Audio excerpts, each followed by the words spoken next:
Hello friend, how are you? Welcome to Trilpan Study Center. Today we are doing most important chapter of history. What is the topic today? Humayun का पीछे हटना और अफगानों का जो पुण्य जागरण जो कि 1530 से लेकर 1540 ईस्वी पर शासन का स्थापना किया। कहते हैं बाबर की मृत्यु के उपरांत हुमायूं जो था उत्तराधिकारी बना। और आपको पता है बाबर ने अपने सैनिकों की सहायता से जो है इब्राहिम लोदी को हरा के जो है पानीपत के युद्ध में हरा के विजय हासिल किया, जो कि बहुत काफ़ी इम्पोर्टेंट और बहुत काफ़ी महत्वपूर्ण था। लेकिन कहते हैं हुमायूं के लिए ये सब संभालना इतना आसान नहीं था, क्योंकि हमने भारत का इतिहास पढ़ा है और जाना है कि भारत में आए दिन जो है कोई ना कोई अटैक करके जो है अपना अधिकार स्थापित करने के लिए सक्षम था। और ये भी हम नहीं कह सकते कि भारत के जो जितने भी थे यहाँ पर राजा वो कमज़ोर थे, वो भी बहुत काफ़ी शक्तिशाली थे। लेकिन कहते हैं इसमें जो था एक बुराई थी कि वो एक दूसरे को देख नहीं चाहते थे और अपना साम्राज्य को खुद ही विनाश के कगार पे ला खड़ा किए थे। तो उसके समय जब बाबर की मृत्यु हो गई तो हुमायूं का उत्तराधिकारी के रूप में था और उसके समक्ष बहुत बड़ी चुनौती थी कि इन जीते हुए प्रदेशों को जो है संगठित करना। कहते हुमायूं के अधीन परिस्थिति काफ़ी निराशाजनक थी और उसके लिए जो है संभालना बहुत ही दुष्कर कार्य था, बहुत ही मुश्किल कार्य था। हुमायूं ने जिन समस्याओं का सामना किया वो कुछ इस प्रकार यहाँ पर दी गई है, जो जान के आप भी हैरान हो गए कि हुमायूं के लिए साम्राज्य को कंट्रोल करना बहुत ही मुश्किल था। सबसे पहली बात तो यही यहाँ पर आती है कि जीते गए प्रदेशों को प्रशासन संगठित नहीं था। यानी जो है बाबर ने जीता था उसको संगठित नहीं किया गया था। अभी वहाँ पर रूल रेगुलेशन नहीं लागू किए गए थे। बाबर की तरह हुमायूं को उतना सम्मान और मुगलों को अभिजात वर्ग से इतनी इज्जत नहीं मिल पाई थी जितनी अब की बाबर को मिला हुआ था। हुमायूं बेशक उसका पुत्र था, लेकिन उसके पास इतनी पावर नहीं थी, इतना लोगों के समर्थन नहीं प्राप्त था। इसलिए इसको जो है संगठित करना बहुत ही दुष्कर कार्य लग रहा था। उसके पश्चात देखिए हम तीसरी पॉइंट पे नज़र करें तो कहते हैं चितगाई अभिजात वर्ग उसके पक्ष में नहीं था। यानी चितगाई जो अभिजात वर्ग था वो उसके पक्ष में नहीं था और भारतीय कुलीन जिन्होंने बाबर को सेवा ग्रहण की थी उन्होंने हुमायूं को राज सिंहासन मिलने पर मुगलों के साथ छोड़ दिया था। यानी जब हुमायूं को राज सिंहासन मिला था तो उन्होंने मुगलों को जो है साथ देना बिल्कुल ही नाजायज़ समझा। उसे अफगानियों के दुश्मनी का भी सामना करना पड़ा, क्योंकि अफगानी भी भारत पे नज़र गड़ाए हुए थे और मुख्यतः बिहार में एक तरफ शेर खां तो दूसरी तरफ जो है गुजरात का शासक बहादुर शाह। और इन दोनों परिस्थिति में जो है हुमायूं के लिए शासन करना बहुत ही आसान नहीं था। यानी कह सकते हो कि हुमायूं के लिए जो ताज थी वो कांटों से भरी हुई थी। तैमूरी परंपराओं के अनुसार उसे अपने साथियों के साथ बांटकर शक्तियों पर अधिकार पाना था। बनस्थापित मुगल साम्राज्य दो केंद्र थे, दिल्ली और आगरा। मध्य भारत का नियंत्रण हुमायूं के हाथों में था, तो अफगानिस्तान और पंजाब उसके भाई जो है कामरान के अधीन था। तो ये काफ़ी इम्पोर्टेंट था कि कामरान जो था अपने एक क्षेत्र को जो अफगान और पंजाब को नियंत्रण कर रहा था, तो हुमायूं जो था दिल्ली और आगरा को नियंत्रण में रखा था। हुमायूं ने महसूस किया कि अफगानी उसके लिए एक बहुत बड़ा खतरा थे, और थे भी, इसमें कोई दो राय नहीं था कि अफगानी जो थे बहुत बड़ा खतरा था हुमायूं के लिए। और वह पूर्व और पश्चिम से अफगानियों को जो है संयुक्त जो है विरोधों से बचाना चाहता था। उस समय तक जो है बहादुर शाह ने विलास और सराय और जैन और जागरोन पर जो है कब्जा कर लिया था और वह अपनी शक्ति का संयोजन कर रहा था। जबकि हुमायूं पूर्व में चुनार में घेराबंदी कर रहा था, वहीं बहादुर शाह मलवा और राजपूताना की तरफ पांव फैला रहा था। तो बहुत काफ़ी परिस्थिति जो थी बहुत दुर्लभ हो गई थी, बहुत परिस्थिति संवेदनशील हो गई थी इस समय। इन परिस्थितियों में हुमायूं का आगरा वापस आना पड़ा और कहते हैं 1532 से 33 में ये रिटर्न हुआ। विस्तार की नीति की जारी रखते हुए बहादुर शाह ने 1534 में चित्तौड़ पर आक्रमण कर दिया, क्योंकि जो यहाँ पर बहादुर शाह का नीति था वो विस्तार करना था अपने राज्य को। और यहाँ पर जब यहाँ पर बाबर की मृत्यु हो गई तो उसके लिए जो था बहुत काफ़ी आसान परिस्थिति बन गई थी। युद्ध नीति की दृष्टि से चित्तौड़ एक मजबूत आधार स्थल होने के फायदा जो है उपलब्ध करा सकता था। इससे उसे राजस्थान, विशेष रूप से अजमेर, नागौर और रणभोर की ओर बढ़ने में मदद मिल सकती थी। हुमायूं ने जो है मांडू पर जीत हासिल कर ली और यहीं पर जो है शिविर भी बना लिया, क्योंकि उसने सोचा कि यहाँ रहकर वह बहादुर शाह की गुजरात आपसी के रास्ते में रुकावट बन सकता है, जो कि बहुत बड़ी नीति के अंतर्गत आया था। आगरा से लंबी अवधि तक उसके अनुपस्थिति रहने के कारण दोआब और आगरा में बगावत शुरू हो गई और उसे तुरंत वापस लौटना पड़ गया। कहते जितना अगर मालिक अगर अपने जागीर से दूर रहेंगे तो जनरल सी बात है वहाँ के जो लोग हैं अब संघर्ष करना शुरू कर देंगे, जो कि हुमायूं के साथ यहाँ पर हुआ। मांडू का नियंत्रण अब हुमायूं के भाई मिर्जा अस्कारी की जो संपत्ति में छोड़ दिया गया था, जिस अवधि के दौरान हुमायूं गुजरात में बहादुर शाह की गतिविधियों निगरानी रख रहा था। यानी जो है यहाँ पर हुमायूं ने जो है अपने भाई मिर्जा अस्कारी को जो है सारी संपत्ति और सारे जो है उत्तराधिकारी बना के गया हुआ था। तो कहते हैं उस अवधि में शेर शाह ने बंगाल और बिहार में अपनी दृढ़ कर चुका था, जो कि बहुत काफ़ी इंपॉर्टेंट भी था। अगर हम बात करें शेर शाह सूरी की उदय, आखिर शेर शाह सूरी था कौन और उसका उदय कैसे हुआ? शेर शाह सूरी के बारे में आप क्या जानती हो?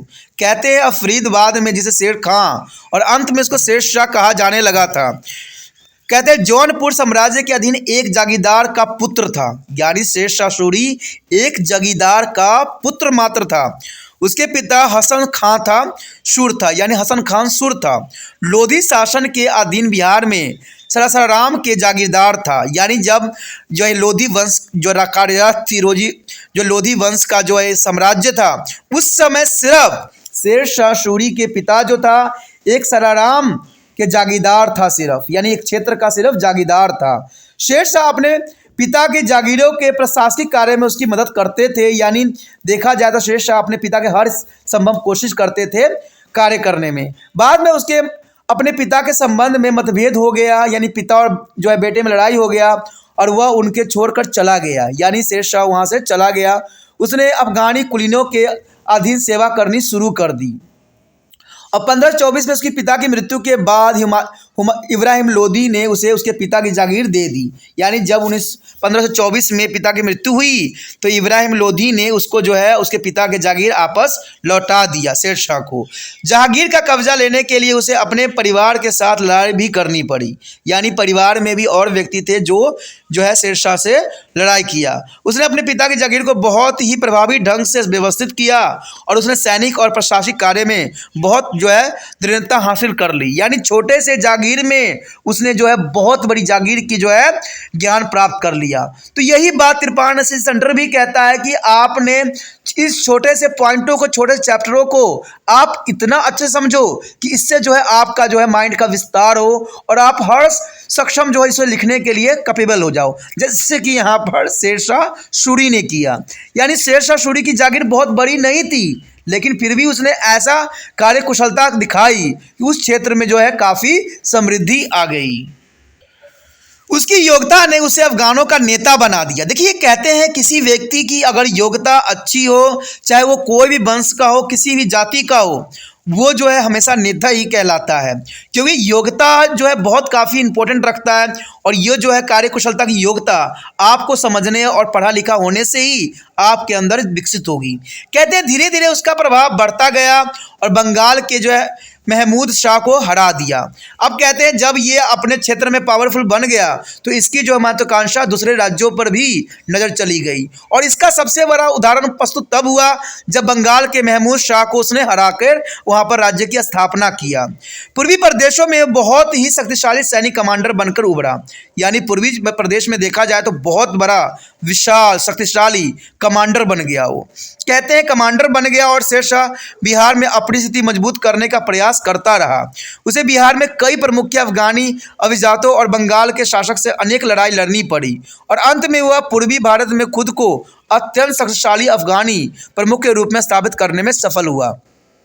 तो कहते हैं इसने जो है तिनके से जो है पूरे सोने तक की सफ़र किया, यानी कहा जाए छोटे से जागीरदार से जो उसने शुरुआत किया वो उसको साम्राज्य तक पहुंचा दिया। तो यही बात यहाँ रखता है, कोई ये दायित्व नहीं रखती है कि हमने कहाँ से स्टार्ट करना है।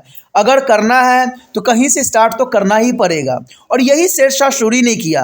कहते हैं पिता के छोड़ा हुआ थोड़ी सी जागीर ने उसको जो है राजा बना के रख दिया, क्योंकि उसके कार्य प्रबंधन इतनी सशक्त थी, इतने प्रभावशाली थी कि वहाँ के लोग खुश हो गए और देखते देखते ये बात जो है हर एक क्षेत्र में फैल गया और फैलने के कारण क्या हुआ, सभी लोग जो थे उसके राज्य में सम्मिलित होना चाहते थे और उसकी वजह से क्या हुआ, इसकी राज्य का विस्तार हुआ और कहते हैं जब राज्य का विस्तार हुआ तो लोगों ने उसका समर्थन करना शुरू कर दिया और धीरे धीरे वो जो था कमांडर बन गया सैनिक का।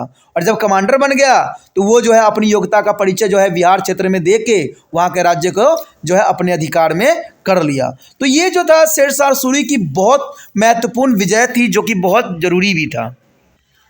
शेरशाह खुद को एक जो है निर्विवाद अफगानी नेता के रूप में स्थापित करना चाहता था और उसने बंगाली सेना पर आक्रमण भी किया और जो है सूरजगढ़ की लड़ाई में उसको हरा दिया। शेरशाह ने बंगाल में बहुत बड़ी धन संपदा हासिल की, जिसने उसे एक बड़ा सैन्य बल खड़ा करने में काफ़ी मदद किया। कहते हैं कि जो जिसको मेहनत की आदत लग जाती है उसको जो है चारों तरफ की दिशाएं भी उसको जो है पक्ष में हो जाती है। अब उसने बनारस और उससे परे के मुगलों प्रदेशों पर आक्रमण करना शुरू कर दिया। अब देखिए कहाँ पर एक जागीर का जो है बच्चा और कहाँ पर जो है अब वो मुगलों से वो दो चार हाथ करने लग गया, यानी बनारस मुगलों प्रदेशों पर आक्रमण करना उसका स्वाभाविक बात बन गई। हुमायूं को शेरशाह की महत्वाकांक्षा का संदेह तो था ही, परंतु वह उसकी क्षमताओं का अनुमान नहीं लगा पाया, क्योंकि आप भी जानते हो कि ये एक जो था जागीरदार का पुत्र था, यानी उसकी इतनी अच्छी स्थिति नहीं थी। इसलिए हुमायूं भी सोचता था कि इसके पास क्या क्षमता होगा, क्या पावर होगी, क्या शक्ति होगी। लेकिन हुमायूं ने सबसे बड़ी गलती कर ली कि उसकी क्षमताओं का अनुमान नहीं लगा पाया और उसने अपने जौनपुर के गवर्नर जो है हिंदू बेग से कहा कि वह शेरशाह की गतिविधियों पर नजर रखे।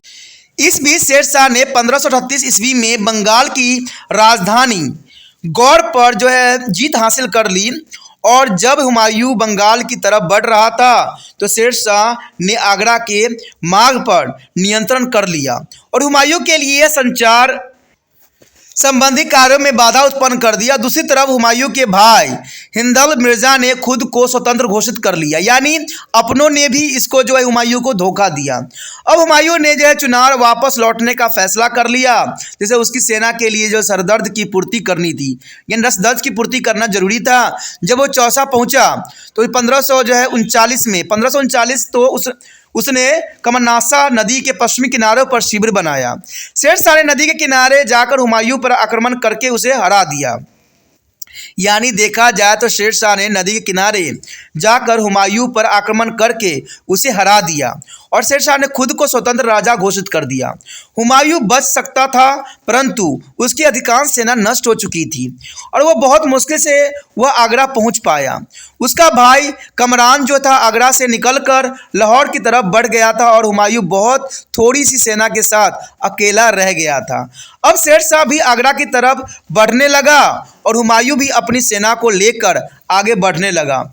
अब दोनों सेनाओं के कन्नौज में टकराव हुआ और कन्नौज की लड़ाई में हुमायूं की बुरी तरह से हार हुई, यानी 1540 में वो हार गया। तो इसी के साथ जो है हुमायूं की कितनी महत्वपूर्ण जो थी स्टोरी थी शेरशाह के साथ जुड़ी हुई थी, जो कि काफ़ी इंपॉर्टेंट है एग्जाम व्यू से भी। यहाँ पर हमने हुमायूं के जो है जीवन के बारे में भी जाना और समझने की कोशिश किया, प्लस शेरशाह ने जो महत्वपूर्ण अपना कदम उठाया था उसके विषय में भी हमने जाना और किस प्रकार जो है यहाँ पर शेरशाह सूरी ने अपने राज्य को फतेह की उसके विषय में भी हमने विस्तार पूर्वक जाना। इसका जो है शेरशाह सूरी के जो है वंश के बारे में, उसके जो है विजय के बारे में आगे भी है, तो आप इसी तरह त्रिपान सेंटर साथ बने रहिए और आगे का वीडियो जरूर देखिए, जहां पर हम शेरशाह सूरी के विषय में और भी चर्चा करेंगे। हम अगले वीडियो मिलेंगे, अगले टॉपिक के साथ मिलेंगे।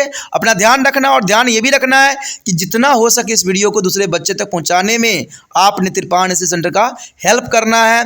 और पहली बार वीडियो देख रहे थे तो चैनल को सब्सक्राइब भी करना जरूरी है।